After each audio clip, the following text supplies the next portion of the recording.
Olá a todos e todas. Meu nome é Eros Carvalho e, junto com o professor Jonas, sou responsável pela disciplina de Teoria do Conhecimento. Nós vamos iniciar agora um ciclo de discussões e aulas, e nesse início, sobretudo, focadas no conhecimento perceptivo. Nessa primeira aula, eu vou discutir com vocês um argumento que é célebre nas discussões sobre o conhecimento perceptivo, que é o argumento da ilusão e da alucinação. A nossa discussão vai estar baseada em dois conjuntos de textos. O primeiro, na verdade, é um texto do Russell, Realidade e Aparência, que se encontra nos Problemas da Filosofia, e os capítulos 3 e 5 do Senso e Sensibilia, que é do John Austin. Outros textos vão ser utilizados, aí eu menciono ao longo da nossa discussão e remeto para vocês também no final, quando apresento a bibliografia. O que a gente vai ver hoje, só para a gente ter aqui uma visão de conjunto de partida. Eu vou apresentar algumas definições que eu acho que são importantes para a gente discutir esse argumento. Vou já falar de cara, onde que se quer chegar com esse argumento, que posição esse argumento está criticando, que é o realismo direto ou o realismo ingênuo, tem esses dois nomes que a gente encontra na literatura. Então, essa é a posição que seria a posição do senso comum, de que nós temos conhecimento do mundo exterior através da percepção. E o argumento da ilusão tenta atingir essa posição, essa imagem que nós temos acerca da nossa capacidade perceptiva. E vou falar, então, do argumento da variação primeiro, que eu acho que é um primeiro passo para a gente poder chegar no argumento da ilusão. O argumento da variação é o argumento que a gente, de fato, encontra no texto do Russell. É um argumento que perpassa a história da filosofia, ele já está presente nos antigos, os céticos antigos utilizam o argumento da variação para obter uma conclusão cética. Dada a variação perceptiva, parece difícil a gente sustentar, conseguimos determinar quais são as qualidades dos objetos externos. Esse é um argumento que é retomado na modernidade. Hume, Descartes, Berkeley, sobretudo, retomam esse argumento. A gente vai ver que eles vão fazer usos um pouco diferentes, não necessariamente só um uso cético. O próprio Russell não faz só um uso cético, ele tenta extrair as conclusões que normalmente são extraídas por quem defende o argumento da ilusão, mas a gente vê que só o argumento da variação não parece ser suficiente. E aí é nesse momento, então, que a gente entra na discussão do argumento da ilusão para ver o que estava faltando para que se extraia a conclusão mais forte que se pretende extrair. E, basicamente, a ideia de que a percepção ela não lida com o objeto do mundo exterior, ela lida com objetos que são talvez de natureza interna ou que pelo menos são não físicos. Há um grande debate entre aqueles que defendem o argumento da ilusão com respeito a qual que é a natureza do objeto da percepção.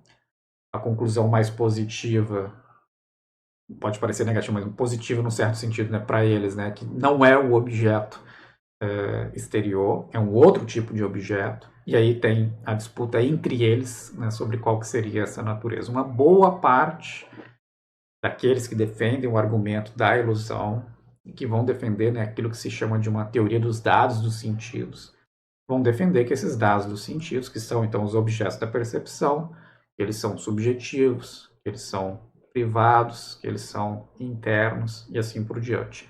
Outros vão ser mais comedidos e vão dizer simplesmente que eles são não físicos, sem entrar em detalhes se eles seriam mentais ou não. O próprio Moore, por exemplo, em algum momento vai dizer que os dados dos sentidos eles têm uma natureza simplesmente não física, mas ele não assume que sejam mentais, por exemplo.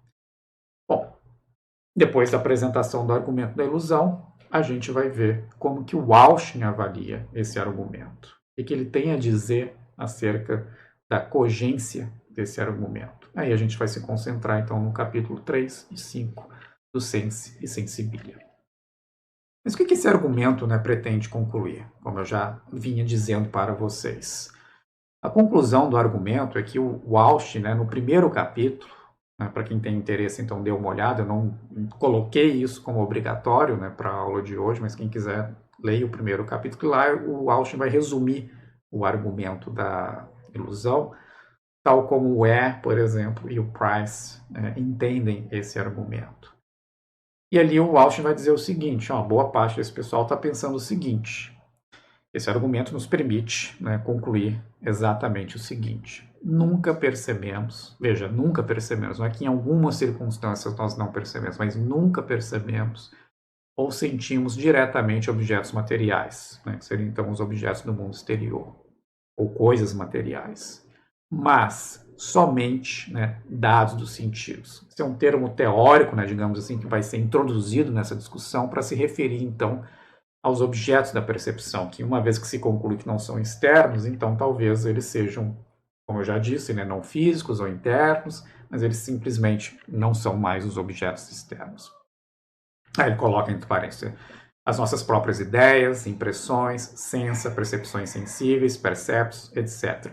Por que essa variação de termos aqui? Bom, basicamente a variação de termos que a gente encontra na história da filosofia. Né? Se a gente falar nos modernos, a gente vai ter ideias, no Descartes, no Locke, ideias e impressões, já no Hume, né, tem essa distinção, sensa, já é o próprio Russell, percepções sensíveis, Ware, e assim por diante. Né? Então, cada um dos filósofos vai introduzir um ou outro termo, e na nossa discussão a gente vai ver que, bom, vamos usar dados dos sentidos para se referir a esses itens que, ao longo da história da filosofia, foi, né, referido por diferentes termos. Mas por que o argumento da ilusão? Qual que é o interesse desse argumento? Bom, o interesse desse argumento é que ele tem um alcance, em primeiro lugar, bastante forte. Ele não é um argumento meramente cético, porque se fosse um argumento cético, a gente simplesmente ia dizer, bom, nós não podemos ter conhecimento do mundo exterior através da percepção, mas nós não temos nenhuma teoria acerca da percepção. Mas quem defende o argumento da ilusão ou da alucinação, normalmente está apresentando, né, uma certa imagem de como que a percepção funciona. Inclusive, essa conclusão está fazendo uma afirmação, né, bastante positiva, agora sim, né, acerca dos objetos da percepção. Né? A gente tem contato direto com dados dos sentidos, que tem uma natureza não física. Então, ele tem um alcance não meramente cético. Ele tem um alcance no sentido de oferecer uma teoria acerca da percepção.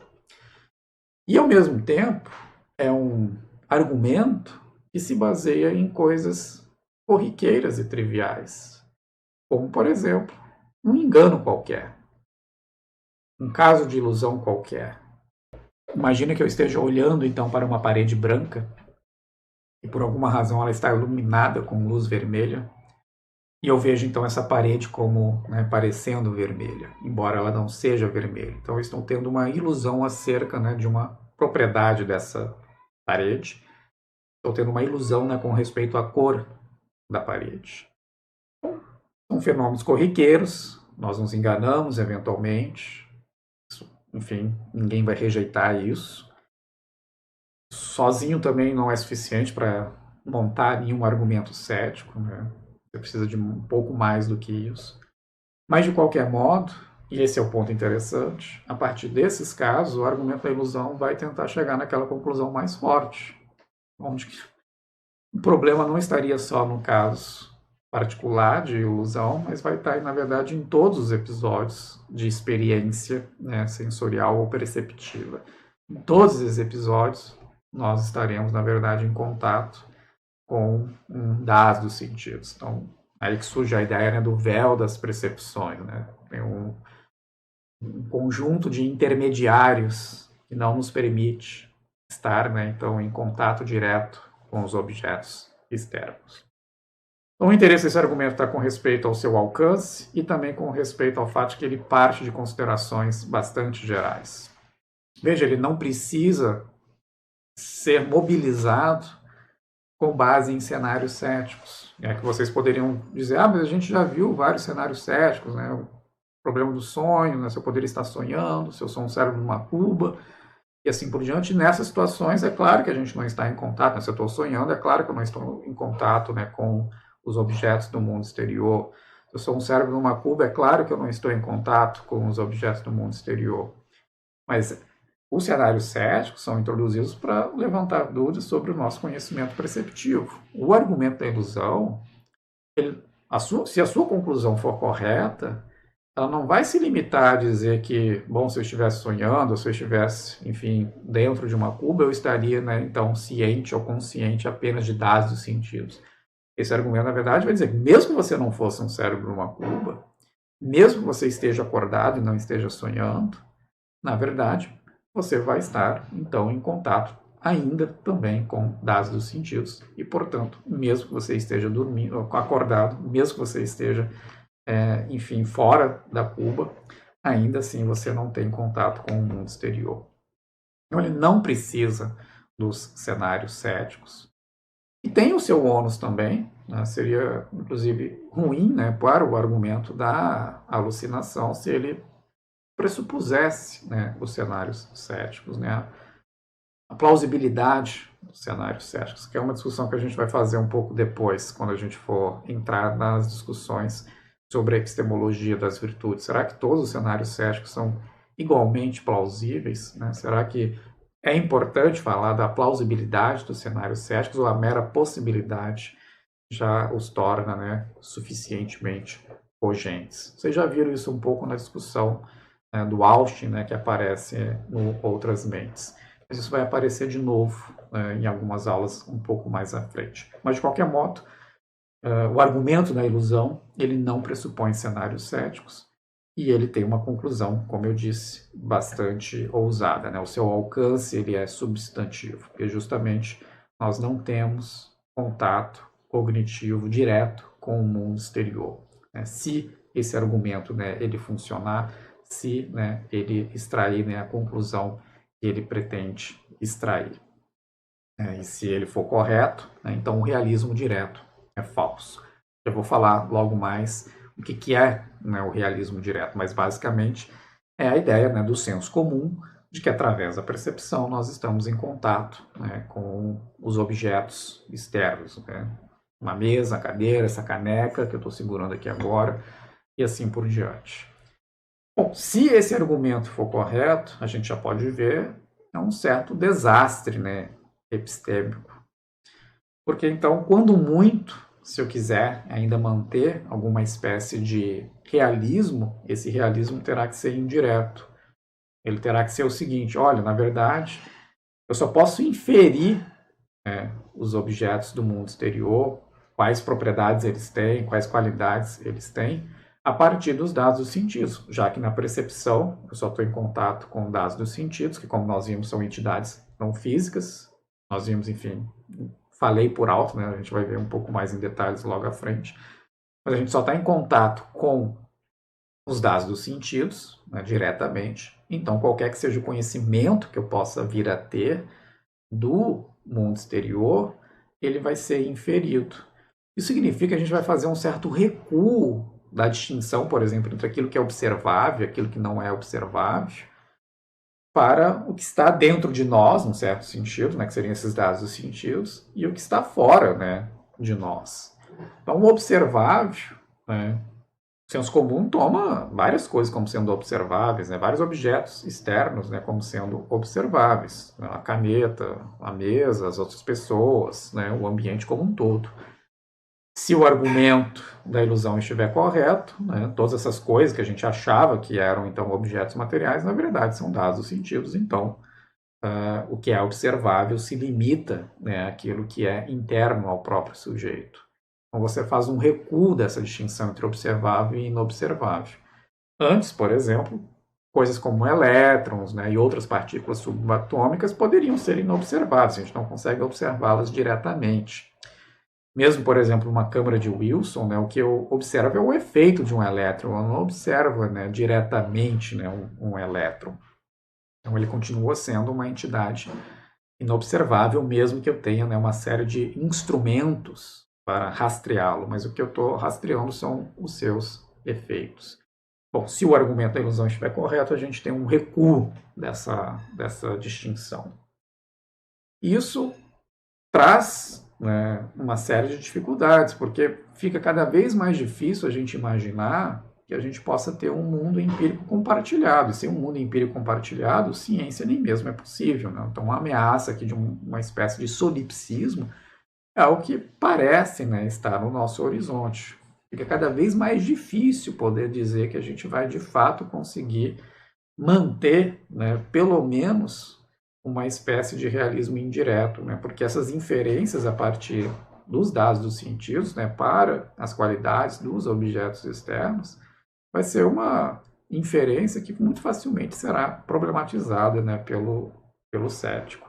E mais do que isso, é muito difícil imaginar como que a gente vai poder explicar a possibilidade de compartilharmos o mundo. Veja só, se a gente pega a distinção tradicional entre observável e inobservável, ok, vocês vão dizer, mas tem várias coisas, por exemplo, que os cientistas não observam, como eu acabei de dizer, um elétron. É verdade. Mas se a visão do senso comum ou do realismo direto estiver correta, pelo menos diferentes cientistas podem comungar um certo mundo, por exemplo, os objetos, enfim, macroscópicos, e através disso observar uma série de fenômenos e aí sim fazer inferências, né, acerca do inobservável. Mas eles compartilham, pelo menos, né, um determinado mundo observável. Agora, se a gente faz esse recuo, a gente já não pode mais dizer que eles compartilham o mundo, porque eu tenho os meus dados dos sentidos, você, eu nem sei se você existe, enfim, mas você teria os seus dados dos sentidos, e aí fica difícil a gente ter um mundo compartilhado, a partir do qual a gente vai tentar conquistar, né, uma teoria acerca daquilo que seria, então, inobservável, que seria, né, um mundo exterior agora, né, como um todo. Se a gente nem compartilha o mundo, né, como que a gente vai alcançar essa teoria conjuntamente? Então, há um problema bastante mais grave se o argumento da ilusão obtém, né, a conclusão que ela pretende concluir. Então, por exemplo, se eu digo essa página ou essa tela que está, enfim, aqui diante de mim, e você também diz isso, vamos supor que tivessem outras pessoas aqui olhando para esse monitor também. Até essa descrição já fica difícil de dizer, enfim, porque cada um estaria tendo, né, as suas próprias experiências e seriam, então, num certo sentido, mundos distintos. Mas, de qualquer modo, né, quando eu digo esta página, você diz esta página, eu estou referindo a um dado dos sentidos, você está referindo a outro dado dos sentidos. Então, a gente não consegue compartilhar o mundo a partir do qual a gente poderia fazer qualquer tipo de investigação.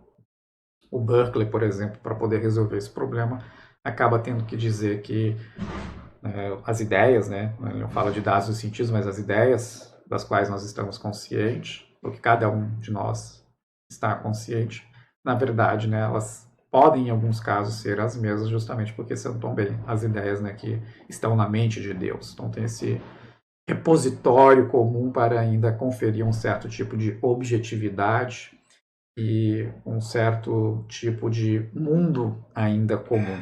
Mas vejo que ele precisa fazer esse movimento, porque sem as ideias estarem também na mente de Deus, ele não consegue evitar essa conclusão mais drástica, parece nos levar a uma espécie de solipsismo, se o argumento da ilusão ele estiver correto, né? Como torna-se muito misterioso de fato, como que a gente pode falar, né, de um mesmo mundo empírico. Então, num certo sentido, é um grande desastre. Isso mostra por que o argumento da ilusão tem tanto interesse. É bom que ele esteja errado, porque se ele não estiver errado, o que nos sobra, se nós não quisermos, por exemplo, como o Berkeley, ir para uma espécie de imaterialismo, né, uma espécie de idealismo, o que nos sobra, o realismo indireto, ele é muito pouco sustentável.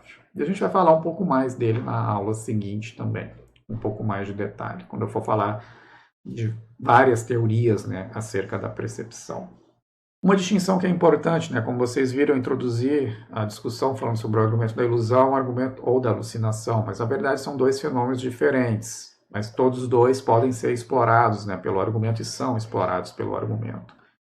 Quando a gente fala de uma ilusão, a existência do objeto externo ele não está sendo colocada em questão. O que está sendo colocado em questão é uma propriedade acerca do objeto externo. Né? Você se engana com respeito a uma qualidade do objeto externo. Então, o exemplo que aparece no texto do Austin, porque ele está discutindo o que usa muito esse exemplo, é o bastão que é colocado imerso na água e ele parece torto, né? Então você está lá numa piscina, coloca um bastão, você vai ver que ele vai parecer um pouco entortado, mas o bastão ele mesmo não é torto. Ninguém está achando que você está alucinando o bastão como um todo, mas que uma das suas propriedades, né, que é ser reto ou não ser reto, essa sim, né, é uma propriedade acerca da qual você está tendo uma ilusão. Mas não há nenhum comprometimento em negar a existência desse objeto externo ainda. Está sendo negado que ele não possui uma propriedade que você parece estar percebendo. E já no caso da alucinação, aí sim, uma alucinação é quando, de fato, você tem experiência, né, de que você está percebendo um determinado objeto com uma série de qualidades, mas não só, enfim, essas qualidades não estão instanciadas em nada no mundo exterior, mas não tem nenhum objeto ali instanciando essas qualidades, né? Então, se você está alucinando um elefante rosa, não tem nenhum elefante rosa ali diante de você. Esse é um caso de alucinação. Bom, o que é o realismo direto? Né? O realismo, ou também né, conhecido como realismo ingênuo, que basicamente é uma posição filosófica, mas que tenta capturar aquilo que seria né, a visão do senso comum acerca da percepção. É a ideia de que, na maior parte dos casos em que nós temos, então, um contato cognitivo com o mundo exterior, o objeto do qual nós temos alguma consciência é um objeto né, físico, é um objeto do mundo exterior. Então, ele reflete muito bem essa ideia de que nós temos um contato cognitivo com o mundo. Uma outra virtude do realismo direto, ou realismo ingênuo, é que ele explica bem a fenomenologia das experiências verídicas. O que significa isso? Bom, a nossa experiência ela tem uma série de qualidades, ela exibe né, uma série de qualidades. Né? Quando você vê vermelho, vê azul, sente um cheiro, tudo isso são qualidades sensoriais, né, bastante salientes. Aí você vai se perguntar, mas por que certas qualidades estão sendo exibidas né, pela minha experiência? A explicação disso é, bom, porque o objeto né, do qual você está consciente, ele tem essas propriedades. Então, algo me aparece como sendo azul, porque a parede é azul. Algo me aparece como sendo quadrado, enfim, porque cubo, né, para o qual eu estou olhando, tem uma face quadrada. E assim por diante. Então, isso explica muito bem por que a nossa experiência exibe né, as qualidades que ela exibe, porque eu estou em contato direto com os objetos que têm aquelas qualidades. E também ela faz justiça nessa posição, realismo direto e ingênuo, parece fazer justiça à ideia de que a experiência ela é transparente, no sentido em que o senso comum toma a percepção como nos colocando né, em contato direto com o mundo. A gente não está vendo a gente tendo experiência do mundo, a gente tem experiência do mundo. Então não é como se eu estivesse monitorando os meus estados internos, esse véu das percepções, estivesse olhando para ele, estivesse tentando, né, uma vez que eu esteja olhando para esse filme que está passando dentro de mim, eu tivesse algumas ideias ou começasse a querer fazer algumas inferências acerca do mundo exterior. Não, o default parece que, na verdade, a gente não vê a experiência, né? O muro vai dizer, ela é transparente. O que eu vejo é a parede azul, é a parede branca, é a caneca branca. Então, eu não vejo a experiência. O que eu vejo é o mundo através da experiência. Então, tem essa característica da experiência perceptiva que ela parece né, ser transparente, né? E é por isso mesmo que a gente vê o mundo através dela e vê o mundo diretamente, não mediante ela, no sentido em que eu tenho consciência da experiência e eu infiro outra coisa. Não, ela, ela não é opaca. Ela simplesmente coloca o mundo sobre foco. E aí eu consigo enxergar o mundo. Então, essas são características que parecem ser características que o senso comum já toma, embora não de modo tematizado, e que o filósofo, que gostaria de defender essa posição, articula, né, quando ele tenta dar uma cara um pouquinho mais regimentada, né, para essa posição. Bom, quem for tentar negar o realismo direto ou ingênuo, veja que a afirmação que está sendo feita é que o objeto imediato da consciência perceptiva, ou seja, aquilo de que estou consciente quando estou tendo uma experiência, é um objeto, enfim, do mundo exterior. Ou seja, não há nenhuma diferença. E é por isso mesmo que é um realismo direto ou ingênuo. Mas aqui o ponto, né, do direto. Né? Então, se eu quiser rejeitar o realismo direto, tem uma estratégia geral muito simples. Basta, então, aplicar, né, a lei da identidade dos indiscerníveis, né, tal como formulada pelo Leibniz. O que ele vai dizer? Bom, se dois objetos são idênticos, então eles têm que ter exatamente as mesmas propriedades. Se dois, né, objetos que até então achava que são idênticos, eles não têm as mesmas propriedades, então na verdade eles não eram, né, idênticos. Então, a afirmação do realismo direto era de que o objeto, né, do qual eu estou consciente numa experiência perceptiva é o objeto do mundo exterior. Mas se eu tiver alguma razão para poder pensar que o objeto do qual eu estou consciente não é o objeto, né, do mundo exterior, então eles não podem ser exatamente os mesmos objetos. E aí eu tenho uma razão para poder rejeitar então o realismo direto. Né? Se houver alguma diferença, qualquer que seja, né, por pequena que seja, entre um objeto e o outro, isso já vai ser suficiente para que a gente possa dizer que o realismo direto ele é falso, porque a identidade entre o objeto da minha consciência perceptiva e o objeto, né, externo, o objeto material, ela estará quebrada, né, essa identidade. Estando quebrada, então o realismo direto ele é falso. E é interessante porque ao aplicar, né, então essa lei da identidade, né, na discussão para a gente poder ver se os dois objetos são de fato, né, os mesmos, tem várias maneiras da gente construir o argumento, né, que é chamado então de argumento da ilusão. Tem várias maneiras da gente construir esse argumento, nem sempre necessariamente focado no fenômeno da ilusão ou da alucinação.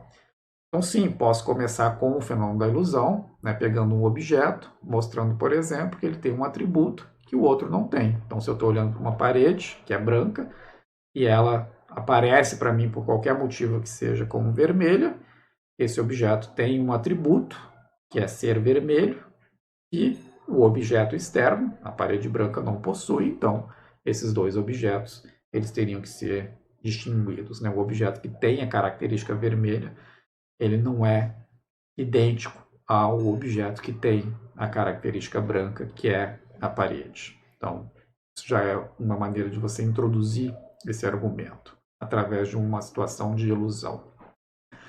Mas eu também poderia dizer que um objeto possui, por exemplo, uma relação com outro item que o segundo objeto não mantém. Então, muitos desses filósofos que vão se apoiar nesse argumento, algumas vezes eles vão apelar para a ideia de que, por exemplo, as nossas experiências, elas são suscetíveis, por exemplo, às nossas condições internas. Né? Então, se eu estou doente ou se eu não estou doente, isso parece afetar a qualidade da minha experiência. Mas se é assim, a relação que a minha experiência tem com outros estados internos meus condiciona, né, os objetos dos quais eu tenho consciência perceptiva de uma maneira que não condiciona os objetos externos. Né?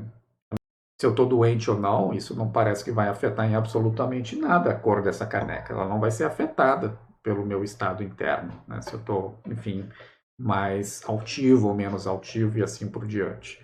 Mas se afeta a experiência, afeta o objeto do qual eu tenho consciência, então eu tenho, na verdade, o objeto que tem uma certa relação de dependência com meus estados internos, e essa é uma relação que não se mantém para os objetos externos. Então, eles não podem ser os meus objetos, aplicando, então, o princípio dos indiscerníveis. Um objeto existe em um tempo em que o outro não existe. Aqui são os argumentos, por exemplo, que vão explorar o lag, né, que a gente tem entre o objeto distal e a experiência que eu tenho. Né? Muitas estrelas para as quais a gente supostamente está olhando não existem mais, para pegar então os casos mais extremos. Né? Então, não pode ser o caso de que o objeto do qual eu tenho experiência aqui agora seja, né, o objeto externo, já que enquanto um existe, estou vendo aqui agora, né, eu supostamente estou vendo uma estrela, mas que, bom, enfim, já explodiu há muito tempo. Então, esses objetos não podem ser os mesmos. O objeto do qual eu estou consciente não pode ser exatamente o objeto externo, porque no caso ele nem existe mais. Um existe e o outro não existe. Aqui é o caso da alucinação. Então, o elefante rosa, né, do qual eu estou consciente aqui agora, né, se tomei algum alucinógeno, mas, enfim, não existe nenhum elefante rosa aqui no ambiente. É interessante, então, porque a gente tem essa ferramenta, que é justamente, então, o princípio dos indiscerníveis, e a gente vai inspecionando em diferentes situações para poder ver se o objeto da minha consciência poderia ou não, enfim, ser o objeto do mundo exterior. Para que isso seja o caso, eles teriam que ter exatamente as mesmas características, as mesmas propriedades, todas, não só a grande maioria, mas todas. Se tem uma qualidade, uma relação, uma propriedade que um objeto tem e o outro não tem, então eles já não são mais idênticos, não são mais os mesmos objetos. Claro, isso não responde a pergunta, mas o que seria então o objeto da consciência? Bom, a gente vai ver logo mais, para quem vai defender esse argumento, mas já é o primeiro passo para poder colocar um obstáculo ao realismo direto. Bom, como eu disse, os argumentos da variação, o argumento da ilusão, ele aparece na modernidade, ele é retomado na contemporaneidade, o da variação já aparece na antiguidade, e a gente vê aqui, né, o Hume, por exemplo, usando a mesa, né, que vai aparecer lá no texto do Russell, para poder apresentar também uma espécie de argumento da variação que já tenta também extrair conclusões que vão ser exploradas mais claramente, precisamente pelo argumento da alucinação ou ilusão. A mesa que vemos parece diminuir, né, à medida que dela nos afastamos, mas a mesa real, que existe independentemente de nós, não sofre nenhuma alteração. Não era, pois, senão sua imagem que estava presente à mente. Esses são os óbvios ditados da razão, e ninguém que tenha refletido sobre isso jamais duvidou de que as existências que consideramos, como dizemos, esta casa e aquela árvore, não são nada além de percepções na mente, e cópias ou representações transitórias de outras existências que permanecem uniformes e independentes. Bom, não vou entrar aqui no Hume, era só para ilustrar, né, como que esses exemplos, né, já aparecem, e não é à toa que o Russell volta, né, para o exemplo da mesa lá nos problemas da filosofia. Muito provavelmente ele está com o livro do Hume aberto e está usando esse exemplo. Né? Para a vista, a mesa é retangular. Aqui o Russell começa com a visão do sujeito comum. Ela é retangular, ela é escura, ela é brilhante, enquanto que para o tato ela é lisa, fria e dura. Quando a percuto, produz um som de madeira. Então, veja que há uma série de qualidades, de propriedades que a nossa capacidade perceptiva poderia, né, aferir acerca da mesa. Mas aí o Russell vai dizer, mas será que, de fato, né, essa posição que o senso comum, né, que o realista direto, né, diria, ela se mantém? Será que a gente consegue perceber efetivamente a cor da mesa, a forma da mesa e outras das suas qualidades? Aí ele vai começar com o argumento da variação, né, acerca das cores. Vai ver que a distribuição de luz, por exemplo, sobre a mesa não é uniforme, né? O modo como a luz está atingindo a mesa em diferentes lugares não é exatamente do mesmo modo, e, portanto, o modo como essa mesa vai refletir a luz também não vai ser do mesmo modo. Além disso, se você está em diferentes posições em relação à mesa, também você vai ver, né, diferentes distribuições das cores, né, sobre essa mesa. Então, uma mesa que é marrom, por exemplo, você vai ver diferentes tonalidades de marrom, conforme você olha para diferentes partes da mesa, em função da luz, né, que está incidindo sobre a mesa. Mas também vai haver variação se você estiver olhando para essa mesa a partir de diferentes posições. Então há muita variação. E aí a pergunta é qual que seria a cor real da mesa, já que na verdade parece haver uma multiplicidade, né, de cores. Com isso a gente tem a distinção clássica entre aparência e realidade. Quando muito eu tenho acesso a uma espécie de aparência e a cor, né, que seria a cor da mesa ela mesma, ela estaria completamente inacessível a mim. A cor, como ele vai dizer, não é algo inerente à mesa, mas algo que depende da mesa, do observador e da forma como a luz incide sobre a mesa. Só a distribuição não uniforme da luz já nos leva a dizer que não há a cor da mesa como um todo, já que em alguns lugares ela vai parecer com um marrom mais claro, em outros com um marrom mais escuro. Eu não posso dizer que a mesa como um todo tem uma única cor, talvez ela esteja espalhada com diversas cores. Mas ainda assim alguém poderia manter uma posição realista e dizer, bom, tudo bem, não tem nenhum problema, a mesa tem diferentes cores, ela não precisa ter uma cor só, é como se eu tivesse uma camisa listrada, não tem nenhum problema, a camisa tem duas cores, ela tem uma listra vermelha, vermelha e preta e assim sucessivamente, qual que é o problema disso? A mesa poderia simplesmente ter várias cores, cada uma em uma região. Bom, mas aí vem a variação da perspectiva. É que essa distribuição ela vai variar também conforme a posição de quem esteja observando a mesa. Então eu já não posso mais manter aquela primeira posição de que, bom, a mesa tem várias cores, uma cor para cada uma das suas regiões. Não, porque agora, conforme você observe essa mesa de diferentes posições, você vai observar, né, diferentes cores para uma mesma região. Então não há, como ele vai dizer, uma razão para poder pensar qualquer uma dessas cores percebidas teria mais direito, né, de ser tomada como real do que qualquer outra, já que é uma grande variação. Por que eu tomaria uma delas, né? Porque eu diria, bom, nessa condição agora que eu consigo perceber a cor real da mesa ou dessa parte da mesa, né? Qual que seria essa condição, né, ideal de observação? Não parece que alguma dessas aparências, né, seria mais privilegiada do que qualquer outra. Bom, isso com as cores, alguém poderia dizer, bom, ok, não tem nenhum problema, então vamos restringir o nosso realismo direto. Vamos restringi-los àquilo que alguns vão chamar de qualidades primárias, né, que seriam, por exemplo, a forma e a extensão.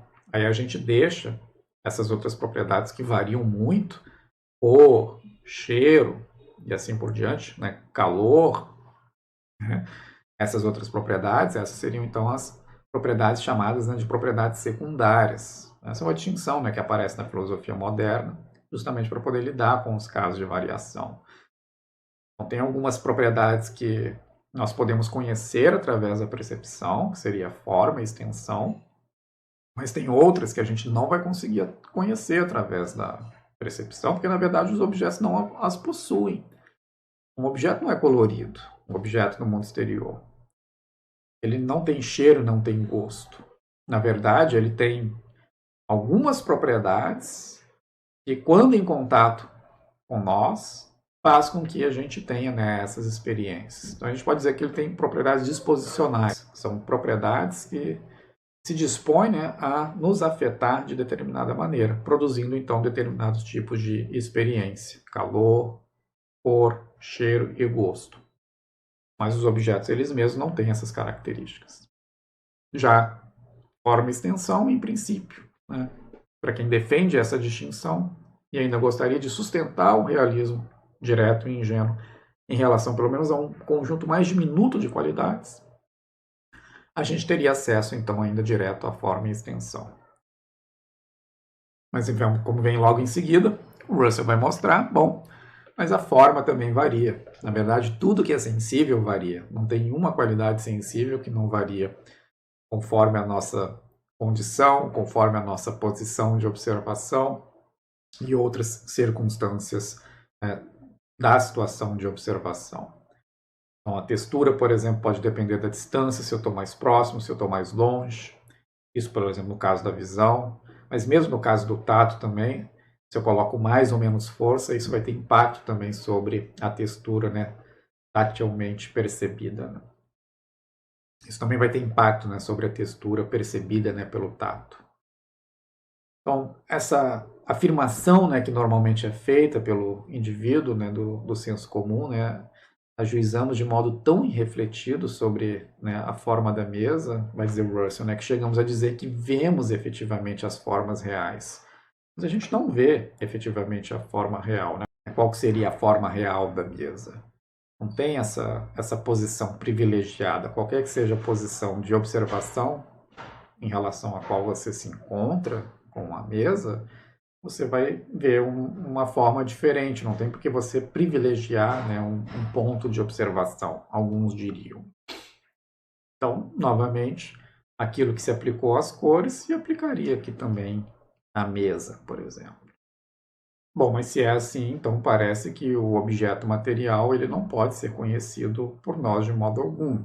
Não conhecemos a sua cor, não conhecemos a sua forma, pelo menos não através da percepção. Né? Como ele diz, a mesa real, se é que ela existe, não pode ser conhecida de maneira imediata, mas deve ser inferida a partir do que é imediatamente conhecido. Então, o mundo exterior, o Russell não está colocando nenhuma dúvida sobre a sua existência, mas se ele é conhecido, é por meio de uma inferência. A gente não tem contato direto com o mundo exterior.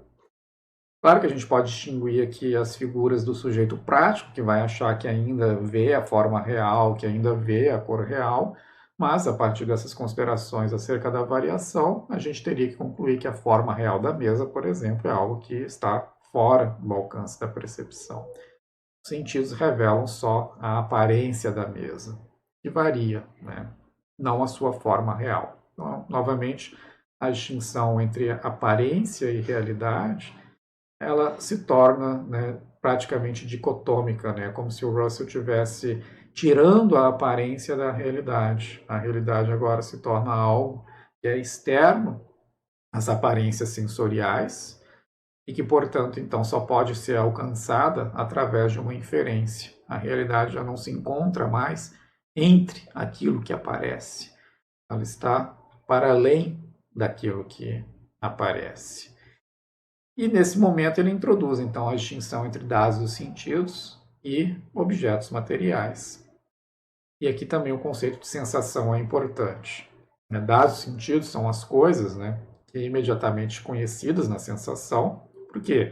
Ele está introduzindo aqui para dar conta, olha, cores variando, formas variando. O objeto, ele mesmo, a gente não sabe se ele tem alguma dessas formas. A gente não sabe se ele tem alguma dessas cores. A gente só está vendo essa variação sensorial. Mas tem alguma coisa que nós estamos vendo, ou do qual nós estamos conscientes. A gente precisa dar um nome para isso. Tem alguma coisa que é amarela. A mesa, a parede é branca, mas eu estou vendo ela amarelada. Então tem que ter algum objeto que seja amarelado. Que objeto é esse? Bom, não sei, mas vou dar um nome para ele, que são os dados dos sentidos. Estou alucinando um elefante rosa. Não tem nenhum elefante no meu ambiente, mas tem um troço ali colorido, com uma tromba e assim por diante. Quem é que tem essas qualidades? Ah, são os dados dos sentidos. Bom, eles não podem ser físicos, porque se fossem físicos, bom, um realismo direto ainda valeria, eu estaria em contato então com um objeto no mundo físico. Eles não são físicos. Então essa é a única conclusão que no momento está sendo tirada acerca desses dados dos sentidos, são não físicos. São privados e mentais? Muitos vão sustentar que sim, nem todos. Para todo o efeito, a gente não precisa entrar nessa seara aqui agora. O que nos vale é a conclusão de que vai ser obtida ainda, né? Quando a gente entrar no argumento da ilusão, a gente ainda está na variação, mas o que vai nos valer é a ideia de que, bom, em todo caso, o que quer que seja, né, do que nós estamos conscientes, é, na verdade, um dado do sentido, não, né, um objeto externo. Bom, o Russell vai chamar de sensação, isso é interessante porque tem muitos filósofos que usam sensação como se fosse sinônimo de dados dos sentidos, mas para o Russell, sensação, na verdade, é o ato por meio do qual a gente toma consciência de um dado do sentido. Então, como ele vai dizer, a experiência de ter imediatamente consciência, né, de dados dos sentidos. Então, não é o objeto da consciência. A sensação é o ato de tomar consciência de um dado do sentido. Bom, os dados do sentido são diferentes, são distintos do objeto físico, é isso que estava sendo argumentado até então. E lembra? A gente aplica, então, o princípio dos indiscerníveis, então isso nos leva a concluir que o realismo direto ele seria falso. Mas será que o argumento da variação ele é forte o suficiente para poder chegar a essa conclusão? Bom, logo mais eu vou colocar algumas dúvidas, por isso mesmo que a gente vai discutir o argumento da ilusão, que é um complemento ao argumento da variação. Não vai invalidar o argumento da variação, mas a gente precisa falar, né, de algumas coisas a mais para poder chegar a essa conclusão mais forte. É interessante a gente ver aqui dois extremos, né, o Russell e o Berkeley, porque ambos usam o argumento da variação, mas eles tiram conclusões um pouquinho diferentes. O que mostra já o que eu estava dizendo para vocês, né, o alcance que parece que o Russell está dando para o argumento da variação é um pouquinho mais forte do que o argumento sozinho, né, pode de fato extrair. Mas de qualquer modo ele está extraindo essa distinção, né, radical entre aparência e realidade. A realidade não é algo que aparece sensorialmente, né? Ela vai além, como eu estava dizendo para vocês. Isso tem uma virtude, pelo menos parece manter uma ideia do senso comum de que a realidade ela é independente da mente. Já as aparições, aquilo que nos aparece, né? Os dados sentidos são não físicos, né? Muitos vão dizer, então, são dependentes da mente.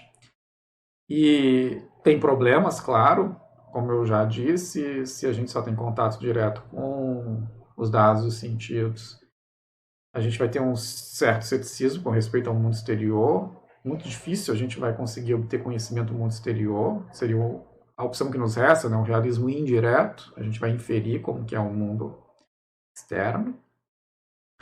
Mas também tem uma ameaça aqui muito grave de solipsismo, né? Acerca da qual eu já falei um pouco também. E o que é interessante é que o Berkeley ele vai usar o argumento da variação contra todas as qualidades interessantes. Quem quiser dar uma olhada nos diálogos do Berkeley, ele vai falar da cor, vai falar do cheiro, do calor, vai um por um, mostrando como que esse argumento ele nos permite colocar uma suspeita sobre a própria noção, né, de objeto material. O Russell a mantém, e por isso mesmo que ele vai dizer a realidade está fora daquilo que nos aparece. E o Berkeley vai dizer, olha, na verdade, a gente não consegue ter nenhuma noção dessa coisa externa, né, que seria o objeto material. Ela é, na verdade, uma quimera. E com isso ele consegue manter ainda que a realidade está entre aquilo que aparece. Não é à toa o seu princípio, né, ser é ser percebido. E a gente ainda vai poder ter a distinção entre realidade e quimeras, né? Enfim, isso não é nenhum impedimento para o Berkeley. Algumas coisas têm uma existência enquanto eu não as observo, desde que, né, Deus continue contemplando, né, essas ideias. Isso permite a ele ainda garantir uma certa objetividade, né, a alguns objetos, né? Eles não precisam da minha percepção, da sua percepção, mas eles precisam, claro, de estarem sendo observados, por Deus para ter, então, essa realidade independente da minha mente ou da sua mente, mas não da mente de Deus. Bom, num certo sentido, isso faz justiça ao senso comum, mas não faz completa justiça ao senso comum, porque eles não são completamente independentes da mente. Eles são completamente independentes da minha ou da sua mente, mas não da mente de Deus.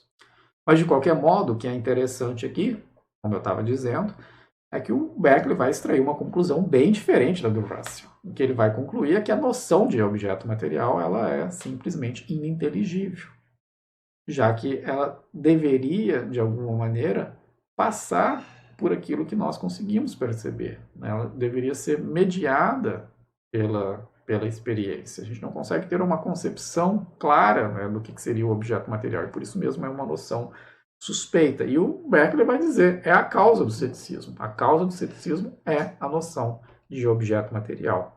E o argumento da variação deveria nos levar a concluir que essa é uma noção suspeita. Claro que o empirismo do Berkeley aqui está, em grande medida, levando a extrair, né, essa conclusão de que nós não podemos ter uma concepção do objeto material, né, uma vez que, justamente, dada a variação, né, ele parece algo que transcende, mas ao transcender, na verdade, é algo do qual a gente não tem nenhuma concepção clara, já que as nossas ideias, né, deveriam sempre emanar, né, ou ter a sua origem, o seu lastro na experiência.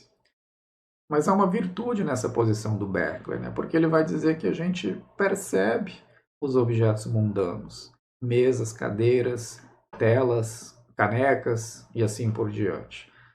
São objetos que nós compartilhamos. Claro, eles estão, de alguma maneira, né, subsistindo na mente de Deus, mas são os objetos do nosso mundo cotidiano que nós compartilhamos e percebemos igualmente.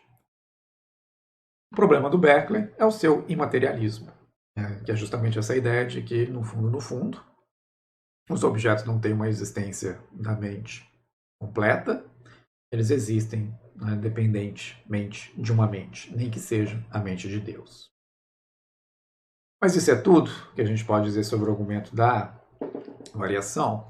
Bom, o problema é que a variabilidade sensorial ela não parece ser conclusiva. O que ela está dizendo é o seguinte: a gente supõe, né, que o objeto ele tem uma determinada cor, por exemplo, e quando a gente vê a variabilidade, a gente não tem razões para poder pensar, né, que uma daquelas cores é a cor real do objeto. Mas a gente não tem também nenhuma razão para poder pensar que nenhuma delas pode ser. Né? Que esse que seria, na verdade, a conclusão mais forte, o argumento da ilusão vai, de fato, sugerir, e que o argumento da variação aqui sozinho, ele não consegue extrair. Poderia ser, né, ainda assim, o caso, uma dessas cores é a cor do objeto real. Poderia ser o caso que uma daquelas formas da mesa é a forma real da mesa. Não, só a variabilidade não me dá nenhuma razão para poder dizer que nenhuma delas pode ser. Eu posso não saber, isso é diferente. Posso não vencer aqui a suspeita cética que a variabilidade levanta. Mas é uma afirmação muito mais forte dizer que o objeto material não pode ter, né, nenhuma dessas qualidades sensíveis. Isso a variabilidade não me permite concluir, ela sozinha. Quando muito, a posição cética. Mas a posição mais radical de que a realidade está fora daquilo que aparece, como Russell, né, pretendeu sugerir, isso não parece ser algo que se conclui simplesmente da variabilidade. É como se, por exemplo, eu estou olhando para novamente uma parede, que me parece vermelha, e aí alguém me diz: olha, Eros, o ambiente no qual você se encontra, ele tem luz vermelha. Então eu deixo de acreditar que esse objeto, que até então eu acreditava que ele era vermelho, eu deixo de acreditar que ele é vermelho, porque ele simplesmente pode ser um objeto branco que está aparecendo vermelho em função da luz vermelha. Eu deixo de acreditar em função dessa nova informação que me foi apresentada. Mas isso não significa que esse objeto ele não seja vermelho. No final das contas, ele pode ser vermelho. Eu só não tenho mais razões para poder pensar que ele é vermelho. Poderia muito bem ser o caso que um objeto vermelho ele vai parecer vermelho, né, sob luz vermelha. Mas quando alguém me diz isso, eu sei também que muitos objetos que não são vermelhos vão parecer vermelhos num ambiente que está sobrecarregado de luz vermelha. Então, simplesmente retraí, né, a minha crença que eu havia anteriormente em função dessa nova informação, mas isso não me permite concluir que o objeto não é vermelho. Eu só não acredito mais nisso. Então, a mesma coisa acontece aqui com o argumento da variação. Quando muito, você não pode dizer qual das formas, né, a mesa tem, ou qual, enfim, das cores a mesa tem. Mas isso não significa que a mesa não possa ter uma cor, que ela não possa ter uma forma e assim por diante. ou seja, que a realidade transcende aquilo que aparece. Além disso, a variabilidade, num certo sentido, ela é esperada, porque pensemos bem, né? Na verdade, a gente sempre observa o objeto a partir de um determinado lugar. Então é claro que, como o Rio me havia dito, né, conforme eu me aproxime, eu me afaste da mesa, o seu tamanho aparente ele vai ficar maior ou menor. Mas isso é justamente aquilo que é esperado. Qual que é a novidade com relação a isso? Eu não estou observando um objeto a partir de lugar nenhum. Eu estou observando um objeto a 10 metros de distância, a 1 metro de distância, a 20 metros de distância. Então é claro que isso vai se refletir no tamanho aparente, né, no espaço, né, que aquele objeto ocupa, por exemplo, na minha retina. Estranho seria se fosse o contrário, né? Qualquer que fosse a distância que eu estivesse do objeto, ele aparecesse sempre do mesmo tamanho. Eu perderia informação relevante. Se eu quero jogar, por exemplo, uma pedra naquele objeto, eu preciso ter alguma informação acerca da sua distância. Se o objeto se aparecesse sempre do mesmo tamanho, eu não teria mais informação sobre a distância. Agora, como o seu tamanho aparente varia conforme a distância, eu tenho essa informação. Então, estranho seria se fosse o contrário. E mais do que isso, o que significa dizer, né, observar um objeto a partir de um lugar nenhum? Isso parece ser vazio. Né? Eu sempre percebo um objeto a partir de algum lugar. Não tem como perceber um objeto a partir de lugar nenhum. Um observador sempre ocupa um lugar. Então, é esperado que vai haver variabilidade. Então, o Thomas Whyte, por exemplo, que é um contemporâneo, é um escocês também contemporâneo do Hume, que defende o realismo ingênuo, o realismo direto, ele vai dizer o seguinte, né, sobre o caso da mesa. Né? A mesa real pode ser colocada sucessivamente em 1000 distâncias diferentes, e a cada distância em 1000 posições diferentes. E pode ser demonstrativamente determinado pelas regras da geometria e da perspectiva qual deve ser a magnitude aparente e a figura aparente em cada uma dessas distâncias e posições. Então não tem nada de misterioso. A gente consegue, inclusive, prever exatamente qual que seria, né, o tamanho aparente da mesa, conforme, né, as diferentes distâncias e as diferentes posições, né, que a gente pode se colocar em relação à mesa. A gente consegue fazer essa previsão. Se a mesa ela é quadrada, então ela vai aparecer assim assado, a essa distância e nessa posição, e assim sucessivamente. Não há absolutamente nada de misterioso em relação a isso. A gente consegue fazer essas projeções. A mesma coisa também. Se um objeto ele é vermelho, a gente sabe como que ele vai parecer, se está num lugar mais escuro ou se está num lugar mais iluminado, se está com luz verde, se está com luz azul.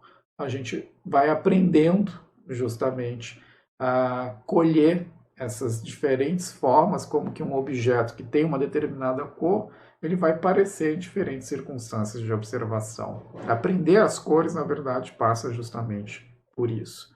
Vamos deixar agora o argumento da variação e vamos ir direto para o argumento então da ilusão e da alucinação. O Hume vai dizer o seguinte numa outra passagem: quando pressionamos o olho com o dedo, percebemos imediatamente que todos os objetos se duplicam e metade deles se afasta de sua posição comum e natural. Mas como não atribuímos uma existência contínua a ambas as percepções, embora não tenham a mesma natureza, percebemos com clareza que todas as nossas percepções dependem de nossos órgãos e da disposição de nossos nervos e espíritos animais. Bom, vamos fazer uma reconstrução do argumento, né, colocado pelo Hume, usando um caso um pouquinho diferente. É o caso do bastão, já que o Austin vai usar ele, né, várias vezes no seu texto, então pode ser mais interessante a gente ter esse caso em mente. A gente começa com o bastão, né, que é imerso numa água e parece torto. Esse seria um caso de ilusão. A gente vai ver que o Austin tem reservas sobre dizer se isso é uma ilusão ou não. Mas, de qualquer modo, você tem um bastão que parece ter uma qualidade que ele não tem. O bastão é reto, você sabe que ele é reto, você viu ele fora d'água, pode apalpá-lo, enfim. A gente não está aqui em cenário cético. Então, são fenômenos corriqueiros de ilusão. Então, o bastão parece ter uma propriedade que, no fundo, ele não tem. Bom, dadas essas duas características, né, o bastão parece torto, mas ele não é torto, então precisa se reconhecer, né, que você está consciente de uma propriedade que não é do bastão. Mas essa propriedade ela tem que estar instanciada em algum lugar, em alguma coisa. Essa coisa é justamente aquilo que vai ser chamado de um dado do sentido, né, que é não físico, porque não pertence ao bastão, essa propriedade, esse caráter torto, que de alguma maneira está instanciada na sua experiência, não pertence ao bastão, pertence a esse dado do sentido, que é essa entidade que foi introduzida para poder explicar como é que você pode ter a experiência de algo torto, quando esse algo que supostamente está no ambiente não é torto. Próximo passo, né, o bastão imerso na água tem a mesma aparência que um bastão torto fora da água. Então a ideia aqui é que imagine um bastão que fosse de fato torto, em que você vê ele fora da água. O grau, né, de tortidão desse bastão é exatamente o mesmo daquele que você está tendo uma ilusão, né? Já que o bastão imerso na água ele não é exatamente torto, mas você vê ele com uma certa curvatura. Isso é importante, você não está vendo algo indeterminado. Você vê o bastão com um certo grau ali de curvatura. Então tem que ter alguma coisa que tenha essa propriedade, que foi introduzida ali na premissa anterior. E agora está se explorando de que um bastão torto poderia ter a mesma aparência de um bastão imerso na água que parece torto. E como que eu explico isso? Como que essas duas coisas distintas, né, o bastão torto e o bastão reto imerso na água, como que eles podem ter exatamente a mesma aparência? Se não fosse, na verdade, o caso de que eles fossem exatamente o mesmo tipo de objeto.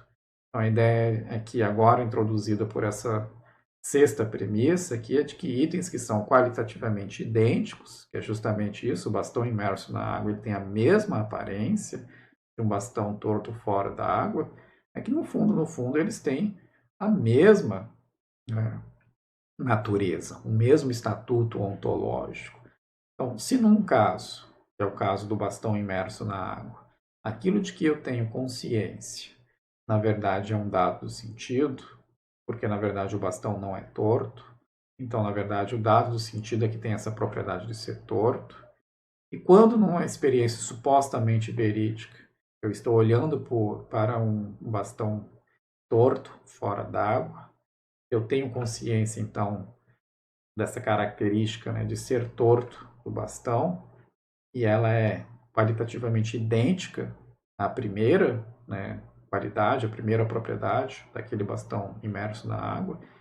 E se essa primeira ela é a qualidade de um dado do sentido, então essa segunda também tem que ser a qualidade de um dado do sentido. Já que é difícil, alguns vão dizer aqui, sustentar que essas qualidades pudessem ser idênticas sem que elas tivessem exatamente a mesma natureza. Então, o caráter torto do bastão, nessa conclusão, reto, imerso na água, e o do bastão torto tem exatamente a mesma natureza. Então, seja num caso verídico, seja num caso ilusório, o sujeito está consciente, na verdade, de um dado do sentido. Claro que esse argumento ele pode ser repetido para qualquer uma das qualidades sensoriais, porque em relação a qualquer propriedade sensorial, o engano é possível. Em algumas situações a gente vai ter uma ou outra ilusão. Ninguém precisa pressupor que há algumas qualidades sensoriais em relação às quais nós somos infalíveis, por exemplo. Então, a ilusão sempre é uma possibilidade. Então, para qualquer qualidade, e para qualquer qualidade de qualquer objeto, sempre será possível fazer um argumento desse, e é por isso mesmo, então, que se poderia chegar à conclusão geral, né, de que, como em todos os casos, então, o que nós temos consciência são dados sentidos. Né? Os objetos da percepção são os dados sentidos, não são os objetos materiais, não são os objetos externos. Tem um outro fenômeno também que está relacionado ao argumento da ilusão, à alucinação, que alguns autores chamam a atenção, como Smith, por exemplo. Tem o livro famoso, O Problema da Percepção, que é o fenômeno da infecção dos dados dos sentidos. Basicamente é o seguinte, vamos imaginar que, enfim, eu tenho, novamente, para pensar na parede vermelha, e a parede que na verdade é branca eu vejo como vermelha, então eu estou tendo a ilusão com respeito à cor dessa parede. Mas é difícil aqui imaginar que eu poderia sustentar, mas você ainda continua percebendo, né, um objeto real, externo, né, que seria a parede, e está tendo uma ilusão só sobre a cor. Mas se eu tenho ilusão sobre a cor, eu vou ter ilusão também sobre a forma desse objeto, porque a cor e a forma não são coisas que a gente consegue separar. O mesmo vai se aplicar também para a textura e outras características. Então é uma espécie de infecção, né? Se uma das propriedades sensoriais ela é iludida, né? Então ela é uma propriedade então de um dos dados dos sentidos, parece que as outras, né, propriedades desse objeto, se não todas, mas pelo menos algumas delas, vão acabar sendo também. Então é muito fácil você ter essa infecção, né, dos dados dos sentidos, né? Se uma qualidade já não pode mais ser tomada como uma qualidade do objeto externo, mas tem que ser a qualidade de um dado sentido, isso vai acabar então interferindo em outras qualidades desse objeto, gerando então uma espécie de infecção.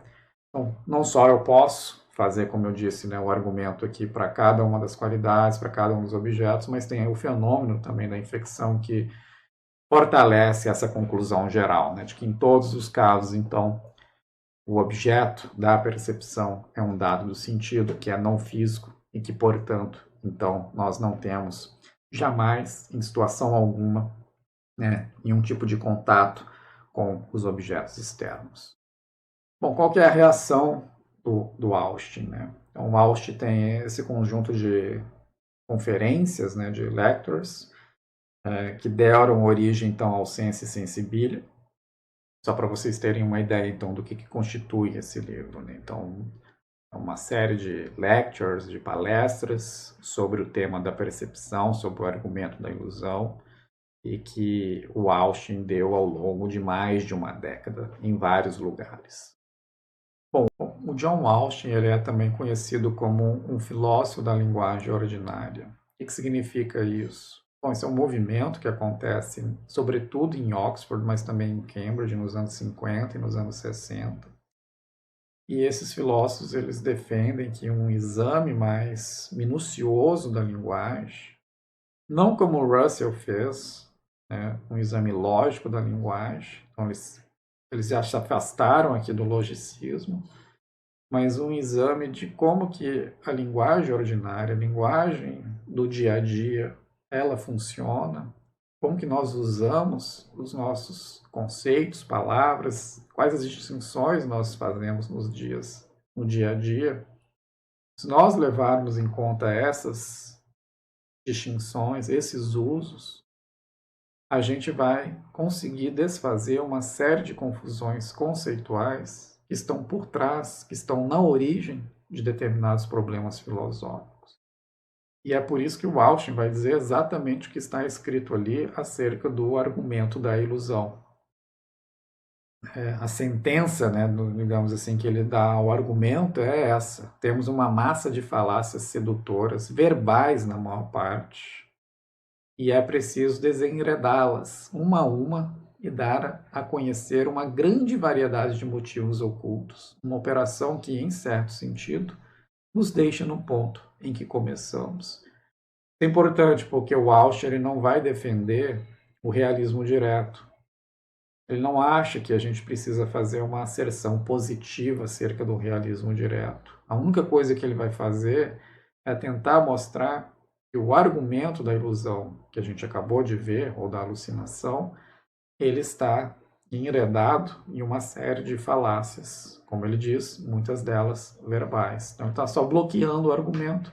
Não significa que ele vai fazer uma defesa do senso comum, mas, ao mesmo tempo, ele vai dizer, uma vez que esse argumento ele é bloqueado, a gente volta, né, à imagem comum que o sujeito comum tem, de que nós estamos, enfim, em contato com as coisas, mas sem precisar fazer uma afirmação filosófica acerca disso. É, né? Isso que ele tenta evitar a todo custo. É o que ele compartilha um pouco com o Wittgenstein, essa ideia de que Eu não defendo teses filosóficas, eu estou tentando só buscar um pouco de esclarecimento acerca dos nossos conceitos ao olhar, né, para o modo como a nossa linguagem efetivamente funciona. O Putnam está falando isso nesse livro que é Corda Tripla, né, para quem quiser olhar ele como um todo, mas tem um capítulo que é dedicado então ao Austin, e ele está fazendo essa recomendação, né? Ele diz: o Sensu Insensibilia é um dos clássicos da filosofia. No português foi traduzido por Sentido e Percepção, né? O título do livro, tá? Pela Martins Fontes. É um dos clássicos da filosofia analítica mais injustamente negligenciados. E peço a todos vocês, enfaticamente, que o leiam ou releiam com atenção. Bom, ele está dizendo isso 20 anos atrás, né? O livro em inglês, o original do Corda Tripla, ele foi publicado em 1999, então muita coisa já passou de lá até cá, e tem havido um grande resgate do Austin desde então. Talvez em parte alguma coisa se deva ao Putnam. Mas de fato tem muitas reflexões interessantes nessas lectures, né? Nisso que foi condensado então no Sensu Insensibilia. Não só a crítica, o argumento da ilusão, mas várias outras discussões que o Austin vai fazer também ao longo dessas conferências. Bom, agora vamos ver o que o Austin vai dizer acerca daquele argumento, né? Vou só voltar aqui rapidamente para vocês terem ele em vista, né? A discussão começa, na verdade, com relação às premissas 3, 4, 5, 6 e 7. A 1 e a 2 não gera nenhum problema. As premissas 3 e 4 são as premissas que tentam nos forçar a introdução dos dados dos sentidos. Lembra que a gente vai tentar explicar por que a pessoa tem a experiência de, né, ver algo torto quando o bastão não é torto, dizendo que, bom, ela está consciente de algo torto, e se ela está consciente de algo torto, tem que haver alguma coisa que instancia, né, essa propriedade de ser torto, e essa coisa que instancia são os dados dos sentidos. Basicamente foi isso que foi dito. O Austin vai se perguntar, mas será que a gente precisa dizer isso, que a gente está consciente de alguma coisa nas situações de ilusão ou alucinação? Será que a nossa linguagem já não nos oferece, na verdade, outras maneiras para a gente poder lidar com essas situações?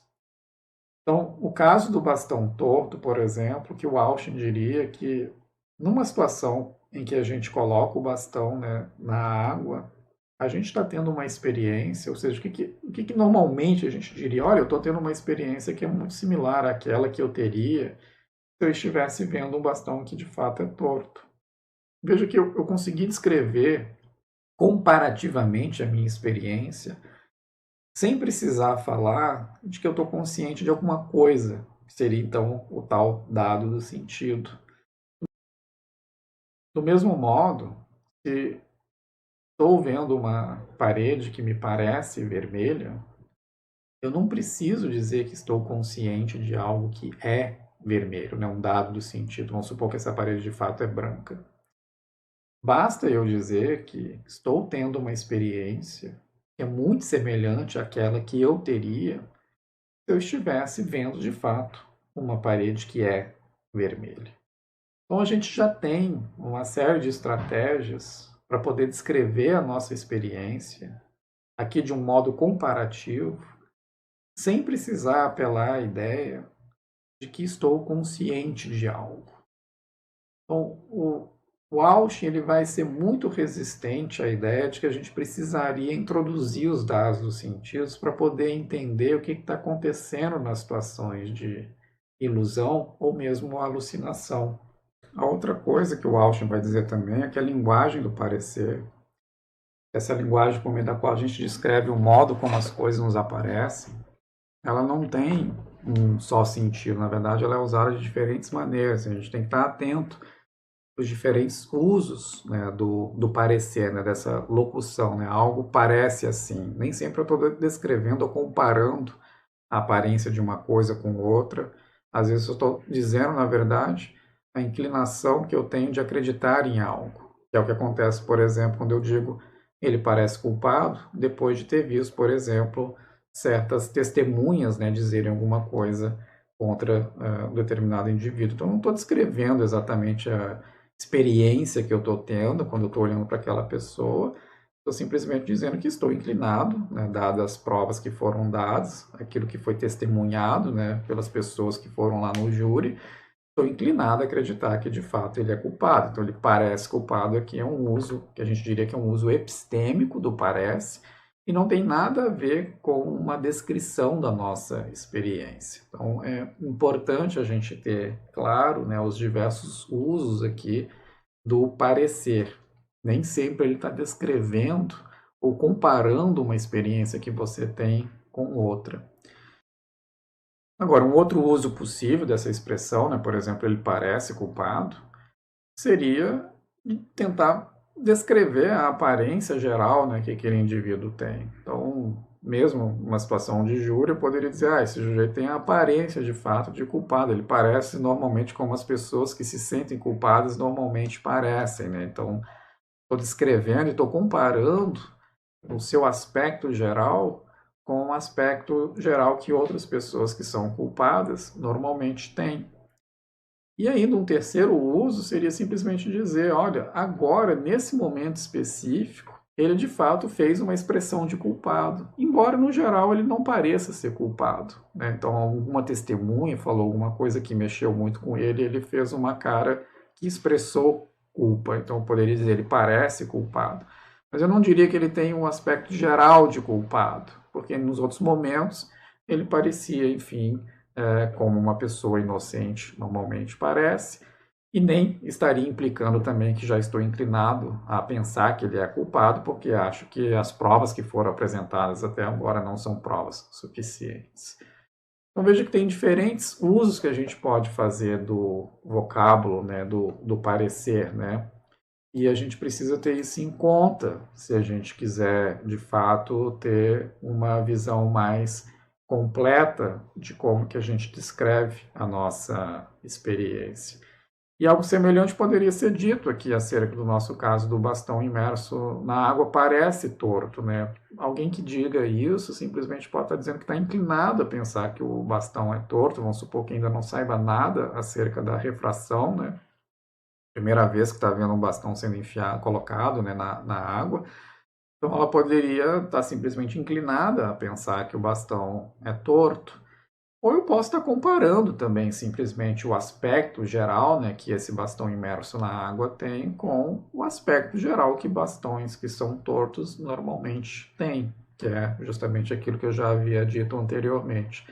Então a nossa linguagem ela é preparada para poder descrever comparativamente as nossas experiências com outras situações. E eu não preciso introduzir, então, um dado do sentido que teria uma propriedade, por exemplo, de ser torto, nas situações em que, eventualmente, né, alguém é enganado, ou como uma parede é vermelha, mas ela parece vermelha, mas ela não é vermelha, e assim por diante. Então a gente tem todos esses recursos e não parece então que seria estritamente necessário, acho que esse é o ponto que o Walsh está chamando a atenção, introduzir os dados dos sentidos para poder dar conta das situações de ilusão. Na verdade, simplesmente comparar aquela situação com outras experiências que você teria em situações de não ilusão já seria suficiente para poder caracterizar adequadamente aquele episódio de ilusão, sem precisar introduzir um dado do sentido. O outro ponto que o Walsh vai chamar a atenção é que os defensores do argumento da ilusão, eles constroem certas dicotomias que também não parecem fazer justiça às descrições que nós normalmente fazemos, tanto do mundo quanto da nossa própria experiência. Então, o primeiro ponto é que tem essa distinção, né, dicotômica também entre objeto físico e dados sentidos, né? Então, uma coisa é física ou é não física. E na verdade, se a gente for olhar a própria categoria de objeto físico, ela é muito abstrata no sentido em que ela não captura bem tudo aquilo que nós dizemos normalmente perceber no dia a dia, né? O sujeito comum ele vai dizer que percebe sombras, arco-íris, gases. Essas coisas não se acomodam bem à noção de objeto físico. Claro que há fenômenos físicos por trás de todas essas coisas que a gente diz perceber, mas elas não são exatamente objetos físicos, né, não são, né, estrito senso, sombras e arco-íris não são estrito senso, mas sombra e arco-íris não são, né, estrito senso, objetos físicos. Então, nesse sentido, é muito abstrato e não compreende a grande diversidade de coisas que nós percebemos. O outro problema é o modo como essa segunda distinção, né, percepção enganosa e percepção verídica, ela vai passar a ser lida com base na primeira dicotomia. Então, a gente vai entender a percepção verídica é perceber um objeto físico. E percepção enganosa são aquelas situações em que a propriedade do objeto, se é uma ilusão, na verdade é a propriedade de um dado sentido, ou se é uma alucinação, o objeto como um todo, né, na verdade, é um conglomerado aí, talvez, de dados dos sentidos, né? Mas, em todo caso, a ideia é que percepção enganosa significa estar em contato com dados dos sentidos e percepção verídica, né, se ocorresse, seria, né, estar em contato com objetos físicos, né? Só que o primeiro ponto que o Walsh vai chamar a atenção é que engano ocorre de diversas maneiras e nem sempre, né, em que eu sou enganado, isso significa que eu não estou, por exemplo, percebendo um objeto material. Em muitos casos em que ocorre engano dos sentidos, o que está acontecendo é que você troca um tipo de objeto por outro. Tem muitos casos, por exemplo, de ilusão de ótica que acontece nesses shows, né, que você tem um ilusionista. Por exemplo, o caso que o Austin comenta, né, da mulher que parece sem a cabeça, você não está percebendo um dado dos sentidos, porque não tem uma ilusão no sentido de estar uma propriedade que, de fato, né, o objeto ali não tem, né? Você está confundindo um objeto com outro, porque nesse caso o cenário é feito de tal modo em que você tem lá um fundo preto, um saco preto é colocado na mulher, de tal modo que vai aparecer só o tronco dela ali para baixo, então fica aparecendo uma mulher sem cabeça. Mas não significa que você está vendo um dado do sentido que corresponde a uma coisa não física. Você está vendo simplesmente uma mulher com um saco preto na cabeça, um anteparo preto no fundo, só que você não está reconhecendo essas coisas, você está confundindo isso então com uma mulher sem cabeça, né? Mas não tem nenhum dado do sentido, tem um objeto material ali que você está supostamente percebendo. Então, nem todo caso de engano é um caso em que é propício para introdução de dados do sentido, se fosse necessário, né? Porque a gente já viu que o Austin tem reservas de que nem precisa introduzir os dados dos sentidos. A gente já tem recurso na linguagem para poder lidar com as situações de ilusão e alucinação. Mas o ponto é que nem todo caso de engano é um caso de ilusão e alucinação tal como nós definimos. Tem vários outros tipos de enganos que é simplesmente confundir um tipo de objeto com outro. Então são situações que também não vão ensejar de modo algum a introdução de dados dos sentidos, né? Há casos também que a gente simplesmente vai ter falhas nos órgãos sensoriais, as condições de iluminação ou de observação não são adequadas, então há muitas outras razões pelas quais nós nos enganamos ao perceber que não tem nada a ver com ilusão e alucinação e que, portanto, não ensejam a introdução de dados dos sentidos. Próxima premissa a ser criticada é a premissa 5, né, que justamente vai sugerir que as nossas percepções verídicas e enganosas, elas são indistinguíveis. Ele vai dizer, olha, na maior parte dos casos, elas não são indistinguíveis, né? Então, os nossos sonhos não são completamente indistinguíveis da situação de vigília, né? O exemplo que ele dá, vamos supor que o sonho está sendo apresentado ao Papa. Será que isso seria indistinguível de ser realmente apresentado ao Papa? Na parte dos casos, é perfeitamente distinguível. Até porque, se não fosse assim, como que a gente poderia ter essa expressão, né, de algo com uma qualidade onírica, né? Se isso pudesse ser aplicado indistintivamente a qualquer coisa, então, na verdade, essa expressão ela não teria sentido algum. Se a gente tem essa expressão, e se ela aplica algumas coisas e não outras, é porque isso parece justamente capturar um certo tom que normalmente os nossos sonhos têm, uma certa qualidade das experiências, né, que nós temos enquanto nós estamos dormindo. Não fosse assim, essa expressão seria absolutamente trivial e se aplicaria indistintivamente a qualquer coisa. Do mesmo modo, ver uma parede branca com lentes azuis e ver uma parede azul não é exatamente idêntico. As pessoas não confundem uma coisa com a outra assim tão facilmente. Elas têm uma pequena diferença. Assim, mesmo modo, né, ver um elefante cor-de-rosa e alucinar um elefante cor-de-rosa não é a mesma coisa. Qual que é a diferença? A gente consegue explorar os objetos que nós percebemos, mas a gente não consegue explorar uma alucinação. Eu não consigo me aproximar ou me afastar dela. Ela não é igualmente sensível aos meus movimentos como os objetos que eu percebo são.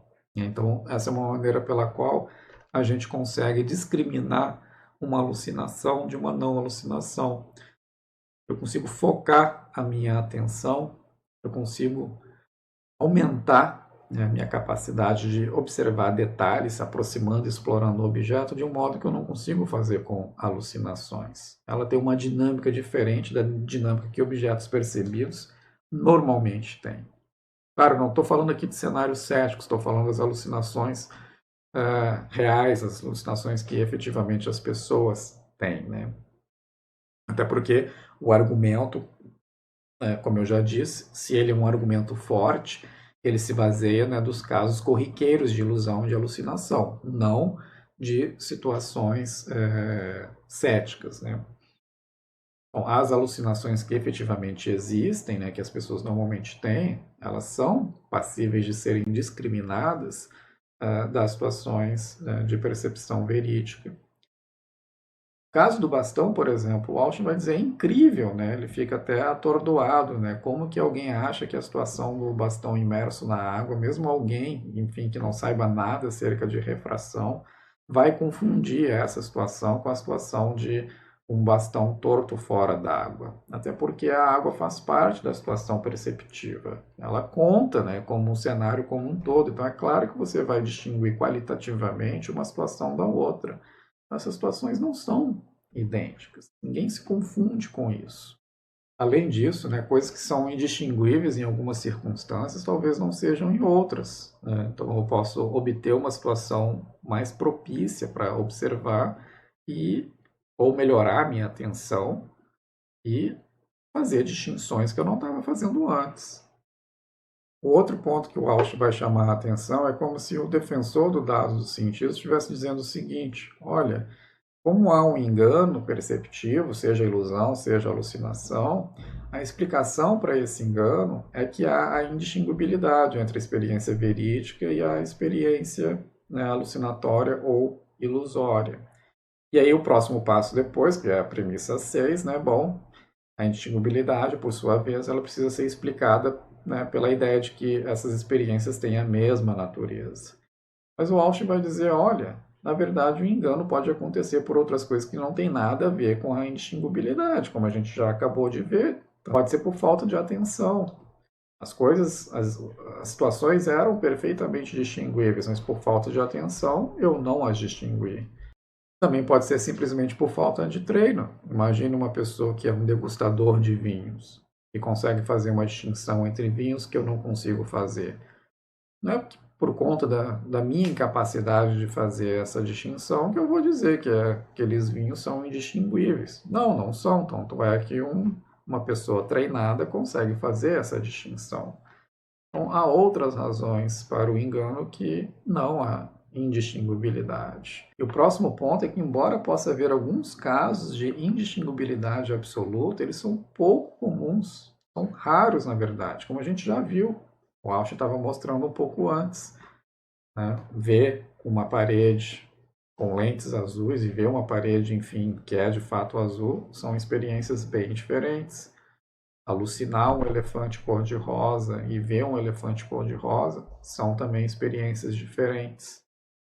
Os poucos casos que existem de fato de indistinguibilidade absoluta, que também não se deva à falta de atenção ou de treino, são raros e não ensejam por si só a introdução de dados dos sentidos, vai dizer o Walsh. E mesmo que a gente admitisse que nesses casos, né, de indistinguibilidade absoluta, e no caso enganoso, eu precisasse introduzir os dados dos sentidos, disso não se segue que no caso verídico correspondente, ou seja, que é indistinguível daquele caso enganoso, eu tivesse que aceitar também que ele é um dado do sentido. Não, eu posso dizer que, apesar de serem indistinguíveis, os objetos são distintos, têm naturezas distintas. Por que coisas que são qualitativamente indistinguíveis não podem ter, no fundo, naturezas distintas? Como o Austin vai dizer, bom, eu poderia ver um sabão e um limão que, para todos os efeitos, a uma certa distância, eles parecem indistinguíveis. Isso não se segue que eles sejam indistinguíveis. Suas naturezas internas são bem diferentes. Coisas diferentes podem parecer semelhantes. Ver algo e o seu reflexo no espelho não tem de ser qualitativamente muito diferentes. Não tem por que ter essa expectativa. É como se os defensores dos dados sentidos estivessem tendo a seguinte expectativa. Olha, se você acha que, num caso de engano e o caso, enfim, de percepção correspondente, então, uma parede que parece vermelha e uma parede que é vermelha, se são objetos distintos que estão sendo percebidos, então essas experiências tinham que ser muito diferentes. Então, não tem razão para que isso aconteça. Já disse, é muito difícil que aconteça os casos de indistinguibilidade. Uma vez que a gente conceda que haja alguns casos de indistinguibilidade, isso não se siga que os objetos não possam ter naturezas diferentes.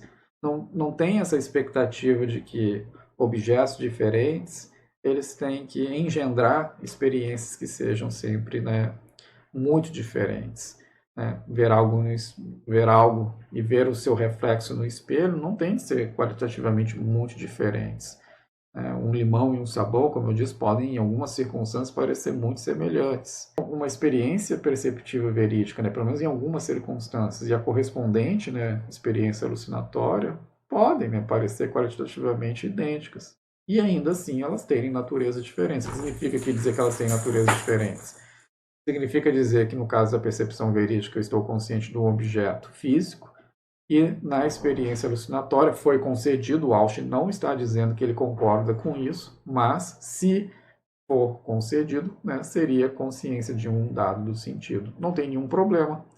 Por que eu deveria esperar que, simplesmente por essas experiências serem qualitativamente distintas, os objetos da experiência não poderiam ser distintos? Não tem nenhuma razão para poder rejeitar essa possibilidade. Aquela premissa 6, na verdade, que vai dizer que coisas que são qualitativamente idênticas, elas têm a mesma natureza, é uma premissa que pode ser facilmente negada. Não é obrigatório que coisas que sejam qualitativamente idênticas e elas tenham a mesma natureza. Então, é uma passagem, é uma premissa que não se sustenta. Muito, na verdade, ela tem uma força abdutiva, mas os exemplos que são mostrados, que o Austin traz, parece, enfim, colocar uma grande dificuldade para ela ser sustentada. E aí, como ele vai concluindo, mesmo admitindo a primeira hipótese, o que até o momento não achamos razão para fazer, ou seja, introduzir os dados dos sentidos no caso das experiências enganosas, segundo a qual, nos casos anormais percebemos dados dos sentidos, não seríamos obrigados a estender essa hipótese também aos casos normais. Ele está questionando a premissa 6. Porque cargas d'água não sucederia que, em alguns casos, perceber uma espécie de coisa seja exatamente igual, ou seja, qualitativamente idêntico a perceber uma outra, que tem natureza então distinta. Não tem nenhuma razão para que eu tenha que negar essa possibilidade. E aqui é um flerte do Austin com aquilo que vai ser chamado mais tarde de disjuntivismo, que eu vou falar um pouquinho mais na aula seguinte, uma teoria acerca da percepção, que é justamente essa ideia de que esses episódios enganosos, alucinatórios e os seus correspondentes verídicos, ainda que eles pareçam indistinguíveis, e, novamente, essa é uma concessão que está sendo feita, que o Austin já argumentou. Os casos de indistinguibilidade são muito raros. Eles não acontecem a toda hora. Mas ainda que acontecessem, e ainda que eu aceitasse a introdução dos dados dos sentidos, eu não sou obrigado a aceitar e o objeto da percepção, nos dois casos, é de uma mesma natureza, ou seja, dados os sentidos. Eu posso manter que, no caso da minha experiência verídica, o objeto do qual eu estou consciente é o objeto externo, é o objeto exterior, e assim por diante. Bom, eu vou deixar para que vocês levantem problemas, dificuldades, e a gente vai discutir isso na aula. Não vou tentar aqui arrematar todas as possibilidades aqui de defender o defensor, né, do argumento da ilusão contra as críticas que o Austin fez. Eu só gostaria de terminar fazendo um comentário, né, conectando então essa discussão com o ceticismo, né? Mas os cenários céticos ele já não mostrava que o realismo direto é falso. Por que eu preciso então do argumento da ilusão? Vamos pegar então aqui um argumento cético tradicional. Se eu não sei que eu não sou um cérebro numa cuba, bom, então eu não sei que eu tenho duas mãos. Para remeter aqui à prova do Moore. Eu não sei, né, que eu não sou um cérebro numa cuba. Então, por modus ponens, logo, eu não sei que tenho duas mãos. Mas será que isso mostrou que o realismo direto é falso? É interessante notar que o realismo direto ele pode nos permitir uma reação anticética. Vale lembrar aqui uma frase do Putnam: o modus ponens de um filósofo é o modus tollens de outro. O realismo direto diria que, em algumas circunstâncias, nós temos percepções verídicas, e nessas circunstâncias nós estamos em contato direto com objetos externos. Então, numa situação em que eu tenho uma percepção verídica, eu vejo, por exemplo, minhas duas mãos. E quando eu estou vendo as minhas duas mãos, eu sei que tenho duas mãos. Por que eu sei que eu tenho minhas duas mãos? Porque esse conhecimento está baseado no meu estado de visão, que é um estado de visão verídico. Isso serve de base no meu conhecimento de que tenho duas mãos. Não adianta você me dizer, mas você está alucinando e pensa que vê. Não, meu ponto de partida é, em alguns casos eu vejo. Nesse caso em que eu vejo, eu sei que tenho duas mãos. Ou seja, nos casos em que eu vejo que eu tenho duas mãos, eu sei que eu tenho duas mãos. Esse aqui não é um caso em que eu penso que estou vendo. Esse é um caso em que eu estou vendo. No caso em que eu estou vendo, eu sei que tenho duas mãos. Bom, se a gente volta para o argumento tradicional do cético, a gente concorda com a primeira premissa, não tem nenhum problema. Se eu não sei que eu não sou um cérebro numa cuba, então eu não sei que tenho duas mãos. Mas, bom, se eu estou vendo duas mãos, então eu sei que tenho duas mãos, logo eu sei que não sou um cérebro numa cuba. Bom, claro, tem muitas maneiras de a gente discutir se essa resposta é efetiva ou não, assim como já se discutiu no caso do Moore, mas tem algumas sutilezas aqui.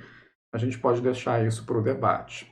Mas só queria chamar a atenção da importância, né, enfim, do argumento da ilusão, porque não basta simplesmente eu ter o argumento cético, isso já não vai colocar um problema para o realismo direto, já que o próprio realismo direto, ele mesmo pode colocar um problema para o argumento cético. Então, na verdade, se alguém quer combater o realismo direto, de fato, o argumento da ilusão, que não pressupõe cenários céticos, parece ser, de fato, uma rota interessante para quem, enfim, almeja atacar o realismo direto. Mas, enfim, já falamos demais hoje. A gente encontra na quinta-feira para poder fazer uma discussão. Bons estudos e nos encontramos em breve.